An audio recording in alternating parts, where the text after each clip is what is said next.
Reg and Hatter compared books and movies a lot, but CodedLockFilms, who lived far north of Ohio, did not. He'd done it 4 times in his YouTube career. It just wasn't his thing. That seemed perfectly clear. His channel was the sort that was much more at ease with vlogs, ripoffs, and Disney Direct DVDs. He enjoyed his friends' content. He watched all the time, from vlogs to reviews. He thought them sublime. But the best of the bunch was the books versus movies reviews, which were well made and really quite groovy. But of all the comparisons that would never see use, he was most saddened Matt wouldn't ever touch Seuss. The Lorax, he thought, isn't worth a review. It's a pile of garbage, and Horton is too. And the Cat in the Hat, well, that one's just upsetting, and all those involved should be always regretting. But there's one that I think is much better than those, from its red Santa hat to its hairy green toes. A movie released the first year of the aughts that movie director Ron Howard hath wrought with the help of the actor Jim Carrey and more, about Christmas and how it can't come from a store, which was based on the Seuss book that's by the same name, and ignoring these two seems to me quite the shame. To discount the live-action film seems quite unfair. Why, there must be at least some comparison there. But he said he won't do it. It won't go on the list. Still, it seems like a fine opportunity missed. Then he got an idea. An awful idea. Jesse got a wonderful, awful idea. Why, I'll do it for them. Compare book to the flick. But to do the thing right, I must steal their shtick. The tone of the story informs the review, and with that in mind, I know just what to do. Jesse slunk to his bookshelf and set up his lights, and he checked camera angles and got them just right. He reread the book, watched the film once again, gave the whole thing some thought, finished scripting, and then he selected a flannel, a hoodie, and hat. With these costumes and rhymes, I'll critique just like Matt. So I say a fine welcome for him, her, and you to this Grinchified Books vs. Movies review.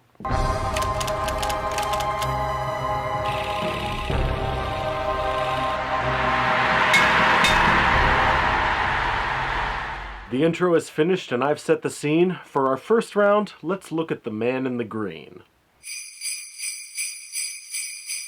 The Grinch is one of those Christmas characters that has earned a permanent place in the collective consciousness of our culture. Much in the same way that everyone knows— Whoa, Hatter, you're rhyming. It just isn't there. I don't need to rhyme. But why? That's not fair! Well, Reg, the book is told entirely in rhyme, but the movie only rhymes occasionally. So while you need 100% rhyming style, I only need speak in verse once in a while. That doesn't seem equal. Oh yeah? Well, tough luck. Oh fine, I'll accept it. For the record, you suck. Anyway, much in the same way that everyone knows what it means to be a Scrooge, everyone knows what it means to be a Grinch. The Grinch hates Christmas. Why? Well, no one quite knows the reason.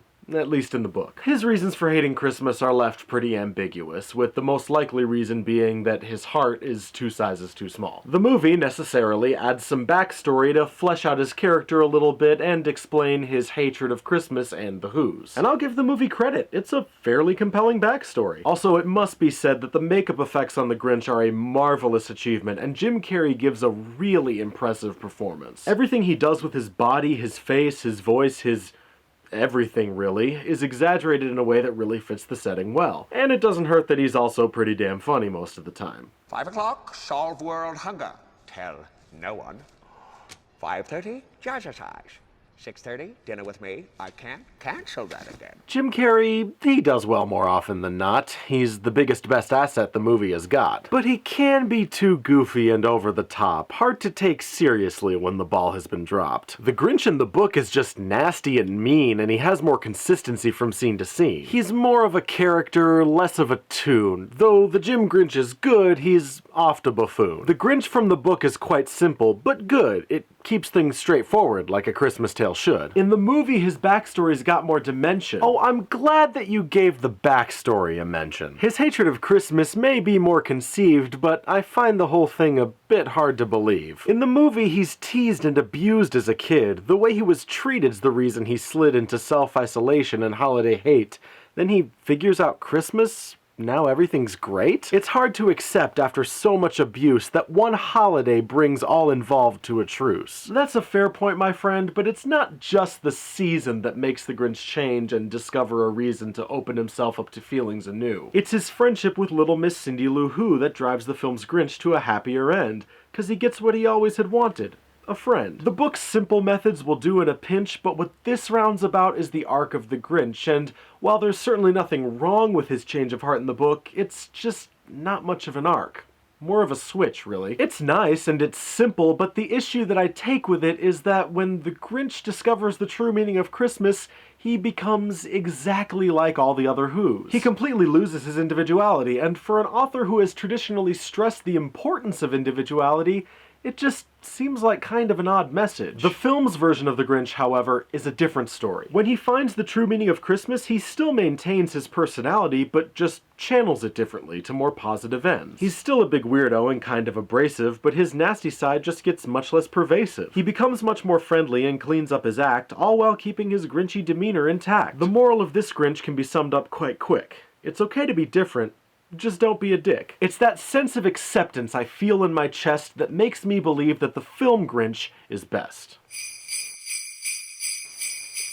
The film's won one round, that's no longer news, but what about Max and the Village of Whos? There aren't that many folks seen in the book. Rather than a full cast, good old Dr. Seuss took an ensemble approach. The Whos make up a mass of Christmas-loving friendlies, each Who lad and lass. They're just a device to tell the Grinch's tale, a personified thing for the Grinch to assail. They're the spirit of Christmas incarnate, those Whos. It's through them that the Grinch learns to change up his views. And as for the cute doggy all covered in hair, well, Max isn't a character. He's just sort of there. Cindy Lou is the only Who that gets a name. She's just there to disrupt the old Grinchy Claw's aim of stealing the gifts, and when she gets enthralled, it shows us the Grinch has no conscience at all. Cindy Lou in the film has the opposite aim. When he saves her, it shows that the Grinch can be tamed and made to be nicer and far less abhorring. A conscience he's got, he's just good at ignoring. Actually, in the movie, that's more or less Max's role. In the same way that the book uses the Whos as a personification of the Christmas spirit, the movie uses Max as a personification of the Grinch's conscience. Or a dogification of the Grinch's conscience, as it were. Max is the one who pushes the Grinch into saving Cindy Lou in the first place. He ensures that the Grinch keeps his word when he promises to go to the Whobilation, so on and so forth. And when the Grinch finally has his change of heart, what's the first thing he does? He tells Max he loves him and gives him a big old hug. And Taylor Momsen does a really good job as Cindy Lou, making what could have easily just been a throwaway little kid character into something actually pretty compelling and interesting. She's genuinely endearing, which is no small thing to pull off. Cindy Lou Who and Max are done well, to be sure, but the rest of the Whos only serve to obscure the whole point of the tale and what it does well. They exist for the Grinch's sake, not for themselves. They're supposed to give contrast to grouchy old Grinch. When you see what they're like, it's easy, a cinch, to see what the Grinch has been missing, because Who society provides the example. It does. In the movie, the Whos are commercialer folk. They're material kinds, each Who lady and bloke. So they contrast the Grinch kind of poorly, you see. For the thing to ring true, the Whos they must be understanding of what makes the holiday grand, because without this part, the theme just doesn't stand. When the time comes for film Whos to show the Grinch how Christmas isn't about presents, whiz-bangs, or wows, it rings hollow and empty like barren bookshelves, because the Whos only just learned that lesson themselves. That last rhyme seemed forced. It certainly was, but the book wins round 2, so it's for a good cause. The third round's arrived, so let's look at whether the book or the movie was best put together. The book's composition is simple enough. The fat's all been trimmed and there's no bits of fluff. It's a Christmas tale told all in rhyming couplets, which is about as basic as Christmas tales get. It has what is needed, no less and no more, and let's face it, the movie can't claim the same score. There's padding and tangents all tumbled around. It's unneeded and won't make the thing more profound or important or make it feel deeper or better. "I object," said the man in the black hooded sweater. Now who's forcing rhymes? Hey, fair play. Turnabout. Oh, whatever. Go sit in the corner and pout. Reg has made some good points, and they've been lots of fun, but those problems are less compositional ones than they are in the story, which comes in round 5. and until then, I'll keep this thing well and alive. Yes, the movie does have a lot of padding and additional material, but it really does balance these various threads extremely well, and it brings them together in a way that doesn't feel forced, which is more than I can say for any of the other feature film Seuss adaptations. In particular, the way it presents the Grinch's backstory is really well put together and shows us not only what happened, but how the events and the Grinch himself are perceived by the Whos. And sure, much of this stuff is just there to make the movie longer, but it all flows pretty well, and the movie never feels as long as it actually is. The way that the movie balances things in this story is really hard to do, especially when you're adding stuff to an already existing story. It may be extraneous to the narrative, but again, that's a matter for the final round. For now, the movie's composition is creative and skillful enough to get at the point. The film's imagery sure was put to good use, but let's see it throw down what the artist called Seuss. Dr. Seuss's works are known for a very particular and distinct aesthetic, and for my money, the movie translates this to the screen very, very well. The set design in particular is really cool, with all its odd angles, curves, and just barely possible architecture, plus the great use of color. I really love the dramatic visual contrast between the bright, whimsical hustle and bustle of Whoville and the dark, dank menace of the Grinch's lair atop Mount Crumpet. The character design is also really great. We've already talked a bit about the makeup effects for the Grinch, which incidentally won the film an Academy Award for Best Makeup, but really all of the character design is top-notch. Before anyone speaks or moves an inch, you can instantly tell what they are like just by looking at them. Plus, the way everyone dresses also helps to reinforce the inherent whimsicality of the setting. But that said, the film doesn't always look great, unlike Seuss's art, which is top-notch and first-rate. The art is quite simple, but sharp as a tack. It's got only 3 colors, just red, white, and black, which was probably caused by a high printing cost at some point, but I don't feel like something was lost. So the Grinch is a bit like the Witch of the West, because he's not at all green in the original text. Wait, the Grinch isn't green? How could he be not green? The Grinch not being green just seems kind of obscene. The fact that he's green is so culturally known that to see him uncolored, well, my mind was blown. Well, regardless, the book really does have a knack for its art, despite Grinch's Viridian lack. Seuss's drawings are timeless, expressive, iconic, and unlike the movie, it's never moronic. The film's look is sometimes off-putting and weird, downright nasty at times, like my eyeball's been speared. Sometimes it looks good, that's a point I will grant, but more often it's not, if you'll pardon the rant. There's too many wide angles all up in your face, and adultified sight gags all over the place. The Who's noses just look terrifying in live action, and the book's never gross. No, not by a fraction. The parts of the movie that most move the heart are when it looks most like Doc Seuss's fine art. The book's look is lovely, and it never tires, so it gets the point as the 4th round expires. The score is all tied up in this Christmas review, but which one tells the story that rings the most true? My friend, I believe you had better go first. If you say so, good buddy, I shall now do my worst. Despite the fact that this movie is a very different beast from Dr. Seuss's original material, it does tell a good story. The more modern feature-length Seuss adaptations have kind of given the subgenre a bad name, but to lump this one in with all the others isn't really fair. The filmmakers clearly put in a lot more thought than people give them credit for. The backstory that they give to the Grinch is genuinely sympathetic, and the relationship that evolves between him and Cindy Lou really is heartwarming. It would have been so easy for this aspect of the story to end up being overly schmaltzy and saccharine, or worse, completely hollow, but the film ends up striking the vital balance between cheesy sweetness and genuine gravitas that the Christmas genre requires in order to hit home. It's a film that deserves more respect than it gets. I don't deny that, but there's also bad bits. Some of the additional stuff is okay, but some of it's just plain insulting, I say. I like Cindy Lou, I enjoy the dog Max, I had fun with the Grinch, but that won't change the facts. The Whos are annoying and don't help to tell a story that grips, engages,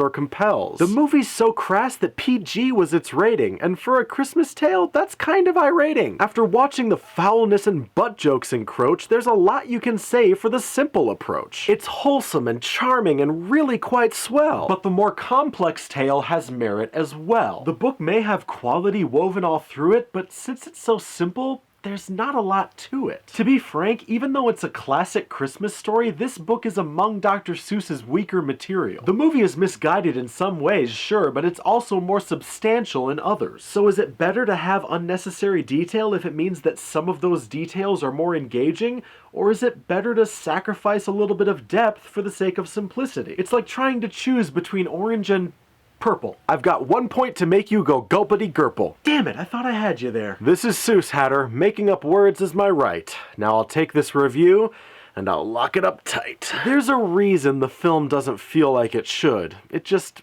isn't sincere enough for its own good. The film's self-aware with its nudges and winks to the audience, but for Christmas films, irony stinks. You need to be real to pull this stuff off. If you don't take it seriously, people will scoff. You just can't roll your eyes at the holiday cheer because that's what we come back for year after year. The book may be simple, but it's far more real and gives you that warm, fuzzy Christmassy feel from beginning to end. It's consistent, you see. Much more so than the Uneven Carry movie. I don't mean to dismiss or insult the film here, it's got lots to contribute to folks far and near. The movie's a good one. You'll like it, I think. But it still gets outdone by the paper and ink.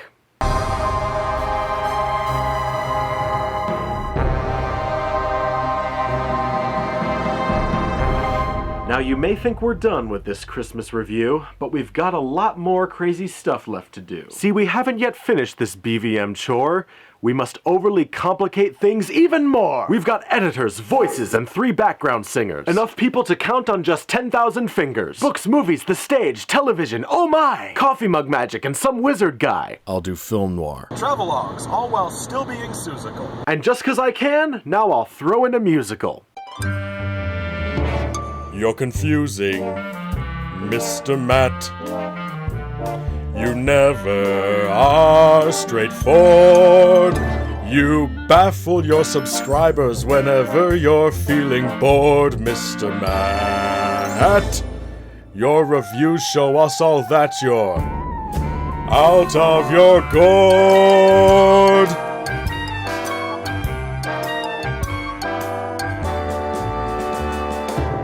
You're a nut job, Mr. Matt.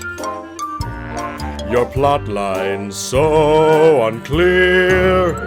Your story needs an editor who's armed with garden shears, Mr. Matt. Enough!